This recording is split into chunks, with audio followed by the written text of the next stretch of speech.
जी अस्सलाम वालेकुम। कुछ दोस्तों का सवाल था कि पंजाब बैंक के अलावा बाकी किसी बैंक के एटीएम से पैसे फेस टू किसान कार्ड और बंधन स्पोर्ट के निकल रहे हैं कि नहीं निकल रहे हैं। तो जी बिल्कुल निकल रहे हैं। मैं आपको ट्राई करके दिखाता हूँ। ये मैंने अपना कार्ड एंटर किया, लेकिन एक बात आपने ज़हन में रखनी है कि लिमिट 10,000 है। एक ट्रांजैक्शन 10,000 से ऊपर आप नहीं कर सकते।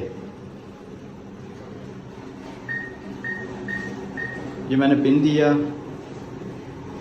पिन देने के बाद यहाँ पे मैं अमाउंट एंटर करूँगा 10,000। उसके बाद यस करूँगा। यस करने के बाद जो अकाउंट है वो करंट अकाउंट है। रसीद मुझे चाहिए? जी मुझे नहीं चाहिए। तो ये मेरी ट्रांजैक्शन हो रही है।